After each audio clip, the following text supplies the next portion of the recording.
ikastaro honetan ez dugu egingo zehazki krisiaren inguruko irakurketa bat edo militantzia eredua aldatu dan edo zertan aldatu dan, baina hortik tiraka joan gara oinarrizko galdera batera. Eta galdera hori da, sakonean militatzeko,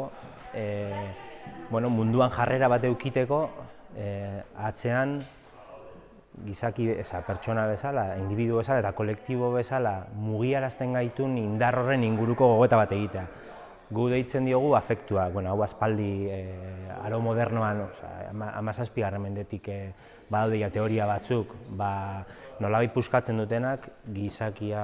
alde batetik razionala eta bestetik emozionala delako dikotomia hori, eta pixka batu egiten du, eta nolabait, badago gogoeta esparru bat, gaur egun gaina oso prolifikoa dana, esaten duna, badagoela afektuen teoria bat egin daitekeela, aztertzeko, zergatik mobilizatzen garen ideia batzuengatik, edo irudi batzuengatik, edo, zergaitik gauza batzuek erakartzen gaituzten gehiago, desiratzen ditugun gehiago, eta horrek ez desiraren eta afektuen inguruko la teoria bat egiteko, baizik eta horrek ze efektu daukan militantzian, gaur egun, politika gintzan, eta mugiarazten gaituen hori zer da, nola guk egin dezakegun mugiarazteko, horren inguruko ikastaroa da, hori da. Eraikia da, afektuak ere eraikiak dira, hori aspaldi danok dakigun kontu bada, baina egia da horren inguruan asko dagoela esateko, eraikiak nork eraikitzen du. Guk posible dugu individu bezala edo kolektibo bezala eraikuntza diren horiek aldatzea. Adibidez, guk hemen definituko dugu ere gaur egungo neoliberalismoa eraikuntza afektibo oso indartsu bezala, batez ere bada eraikuntza ekonomiko bat, struktura ekonomiko eta bat, baina atzean bada makinaria oso indartsu bat afektu konkretu batzuk eraikitzeko eta gure bizitza interes eta bizitzan ditugun indarrak bideratzeko norabide batean eta ez bestean, ez norabide askatzaile batean edo kolektibo batean, baizik eta agian gehiago norabide individualista batean, konsumista batean, eta horratzean dauden mekanismo guzti horiek afektuak bideratzeko, hori aztertzea da interesatzen zaiguna da ikastaroan egiten saiatuko garena. Nik uste guk afektua terminoa erabiltzen dugu, eta afektuak nik uste barne biltzen ditula biak, arrazoia eta emozioa. Gaur egun oraindik, nahiz eta dikotomia hori pixka apurtzen da bilen, egia da gaur egungo politika gintzan ikusi dezakegula, adibidez, eskuin muturra gero eta indar gehiago hartzen, aspektu emozionaletan batez ere oinarritutako politikak egiten,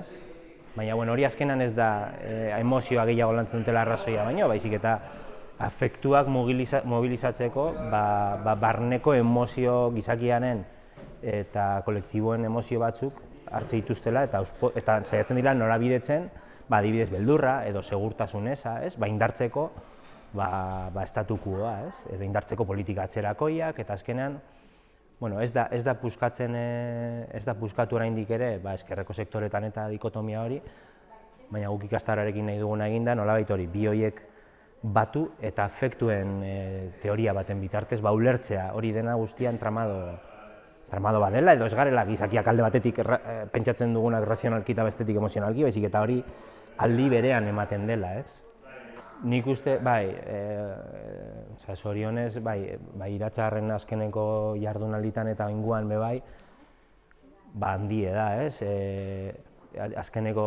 olatuko eta aurretiko ere, baina batez azkeneko olatuko feminismoaren teoriek eta afektuen inguruan eta gorputzaren inguruan jarri duten enfasi horrek ekartzen ditu implikazio batzuk militantzia pentsatzerako orduan, politika nola egin pentsatzerako orduan, eta daka eragin erabatekoa dauka horretan. Jardunaldi hauetan jakinda, bi egun egon garela hemen, 30-40 pertsona inguru edo, eta gure komunitatearen zati txiki bat, baina guk jardunalditan bilatzen duen helburua da, batetik hurbiltzen direnekin batera eta elkarrizketa kolektibo bat. Eta gero kasu honetan ez denez gai, edo gai esan dezagun gure inguruan rezientea edo ez dela landu hainbeste, oraindik ere, eta horretan oinarri batzuk jartzea, pixka bat afektuen atzean dauden korapilloak identifikatzea, eta gero bakoitzak beretik, ikuspegi betaurreko batzuk izatea, beste leku batzutan betaurreko hiek eramateko. Segurazki etortzen den jende bat, jada izango du pixka bat ikuspegi hau barneratua, baina, nik uste helburua dela, orain arte gauza batzuk esan dira afektuen inguruan, badago oinarrizko ideia batzuk, baina pixka guazen aurrerago sakontzera horretan, ez? Hori litzateke helburua. Claro, eta bai, hori da beste helburutako bat, edo helburu nagusia, Euskal Herria maitea, ez? Afektuak eta askapen desira gaur egun. Hori azken urteetan heldu garen pixka bat ideia bat, eta da azkenean askapen mugimendua ez da indartuko, eta zentzu oso zabalen ulertu behar da hau, askapen prozesua eta inguruko guztia desiragarria espada bilakatzen kolektibo batentzat. Azkenean desirak mugitzen gaitulako ekintzara, eta desira esaten dugunan berriro. Hau ez da desira zentzu politikoan ulertua, hau da afektu batzuk mobilizatu behar ditu, eta horretik jarri dugu fokuan, ziklo berrirako Euskal Herrian auspotzeko edo indartzeko mugimendu independentista eta soberanista, hori afektuetan jarri behar dugula begirada, eta hori hortik doa pixka bat ikastaroa.